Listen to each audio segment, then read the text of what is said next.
लेकिन कबीर पंथी उसे कहते हैं जो है उसको मानते हैं, जो नहीं है उसको नहीं मानते। कबीर पंथी का क्या अर्थ है? जैसे भी कबीर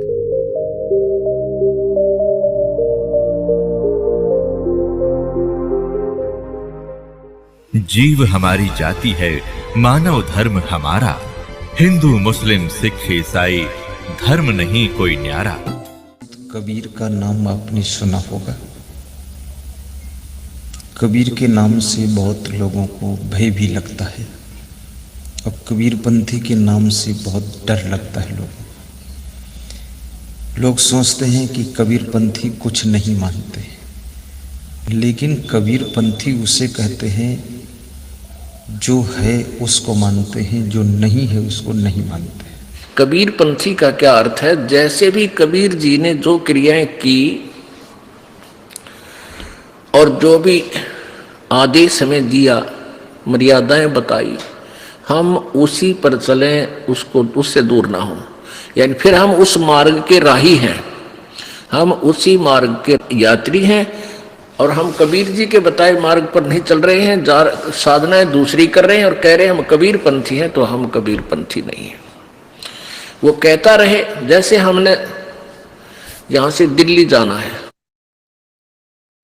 और दिल्ली का रास्ता बता रखा कि यहां से ऐसे आप हाँसी जाइए, हाँसी से फिर रोहतक, रोहतक से दिल्ली, ये स्टेशन हैं। तो हम सभी यदि ऐसे ही जा रहे हैं तो हम दिल्ली पंथी हैं, क्योंकि हम दिल्ली की तरफ यात्रा कर रहे हैं। और यदि हम सिरसा की साइड में या लुधियाना साइड में जा रहे हैं और फिर भी कह रहे हैं कि हम दिल्ली पंथी हैं, दिल्ली जा रहे हैं, हम कह अवश्य रहे हैं लेकिन हम दिल्ली वाले रास्ते से नहीं जा रहे, हम विपरीत दिशा में जा रहे हैं।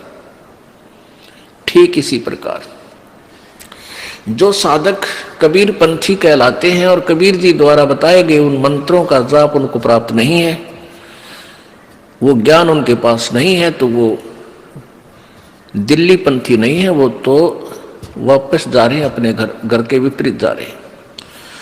ऐसे ही वो सतलोक जाने वाले नहीं हैं, कबीर जी के अनुयायी नहीं। अब उनको कबीर जी का अनुयायी बन जाना चाहिए।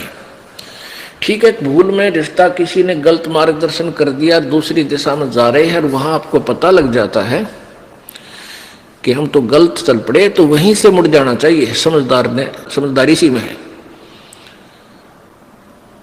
और फिर हम वापस फिर चलेंगे तो हम फिर कबीर पंथी ही होंगे। वहां से चल पड़ेंगे तो भी हम वापस आ रहे हैं, तो अपने घर को चल दिए, फिर हम किसी ना किसी दिन पहुंच ही जाएंगे।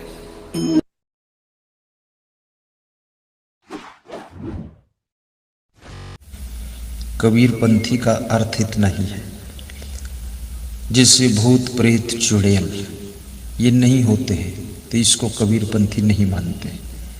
लेकिन तुम भूत प्रेत चुड़ैल को मानते हो, होते तो नहीं पर मानते हो तो तुम पर असर भी दिखता है।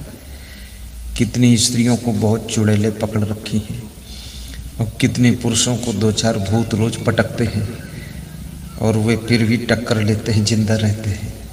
पर भूत प्रेत चुड़ैल कुछ होता नहीं है। अब इन्हीं नकली गुरुओं के बनाए हुए ये भूत या किलकी मारन लाग रहे, ये दुर्गति करवा दी नकली गुरुओं ने, ब्रैन माटी करवा दी। वो आप भी दुखी और औरों को भी तंग करते हैं। और यहाँ आने के बाद इनका बक्कल उतरा है इन भूतों का परमात्मा के दरबार में। अब ये रोते हैं फिर भागते हैं। अब इनको पता भी लगता है कि तुम्हारे साथ बूंदी बन गई, बुरी बन गई, लेकिन ये सभी आत्माएं उसी एक ही परमात्मा की, इनका भी उद्धार होगा और आपका तो होगा ही होगा। ऐसे बहुत से प्रमाण हैं, क्योंकि जो अच्छी आत्माएं हैं वो भी मृत्यु को प्राप्त हो चुके हैं, वो भूत बन गए, उनका स्वभाव अब भी अच्छा है प्रेत बनने के बाद भी, और फिर वो अपने ही परिवार के घर में आते हैं। ऐसे बहुत से प्रमाण हैं जो अपने इस ज्ञान को समझकर वो भूतों ने, उन प्रेतों ने अपने ही परिवार के जनों से कहा कि आप वहां जाओ, बरवाला आश्रम हरियाणा में, वहां तुम्हारा कल्याण होगा। तो पुण्यात्मा, ये प्रेत जो भूत बने हुए ये भी वही आत्मा है परमात्मा की। इनमें जो अच्छी आत्मा होती हैं वो यहाँ आने के बाद तुरंत खिसक जाती हैं। उनको पता लग जाता है कि तुम्हारा यहाँ पार पड़े को नहीं। और जो नीच टाइप हैं वो जूते खा कर जाएंगे, उनको भागना पड़ेगा, क्योंकि भगवान के दरबार में बकवादी की जगह नहीं। तो इस प्रकार यहाँ आने से आपको आपके उन पितरों का भी उद्धार होगा, भूतों का भी उद्धार होगा, आपका तो होगा ही होगा। और आपके ऊपर जो वो लद्दे फिरे हैं वो भी भाग जाएंगे छोड़ कर।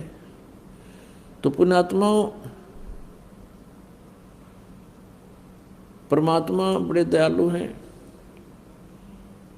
ये मार्ग उन्होंने हमें आकर बताया, लेकिन इनका बहुत विरोध किया गया। और विरोध कराने वाले कौन है? ये नकली गुरु होते हैं जो आज भी इस दास के साथ विरोध कर रहे हैं। लेकिन अब समय बदल गया, अब सब शिक्षित हो गए हैं, सदग्रंथ हमारे पास है और यह हाथों हाथ सुख मिलेगा, हाथों हाथ।